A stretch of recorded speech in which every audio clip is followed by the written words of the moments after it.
Sir, I'm curious if you think I'm right, and if you think this is a good place to be or a necessary place to be, that the President of the United States, who I have no doubt believes in God, but maybe not someone we think of as going to church every Sunday before he was president, is apparently a much stronger, more recognizable, a beacon, if you will, someone who's standing up for some of these some of these persecuted people, whether it's in China or elsewhere around the world in the Middle East, in contrast to, say, the Archbishop of Canterbury or the Pope, the Vatican, and of course, with an example we've discussed many times on the show with Jimmy Lai, perhaps the world's most famous Catholic layman.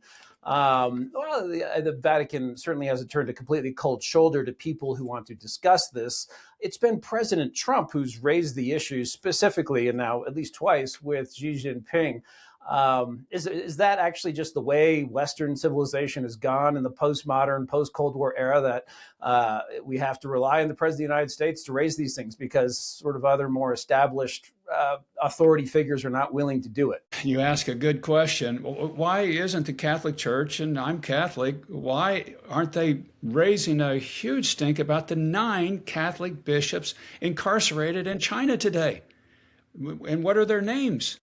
Why don't we know their names? But they chose this quiet diplomacy route is what they've chosen. And my hope and my prayer is that Leo will go back to the John Paul and Benedict strategy of saying, no, the Chinese Communist Party can't appoint the bishops. That belongs to the Vatican to be able to do. President Trump believes strongly we need more religion. And he uses that, I think, really as a person that he's hired thousands of people in his lifetime, and he just sees people of faith as being kind of, by and large, a little more reliable, kind of folks that you want to have around, trustworthy. Not all, not exclusively by any means, but just that's been his observation. And I think that's what he sees here as well. And plus, the man is quite a good strategist. I think he'll say stuff that I look at and I just go, please don't say that. But the strategy here, I think, is really good. And him raising these issues really does raise the profile on it. I hope he brings in some of the people that have been persecuted for their faith in China that have come to the United States. I hope he brings them into the White House and showcases these to people, holds a summit of world religious leaders and world leaders to talk about the need for religious freedom for everybody everywhere, including in communist China.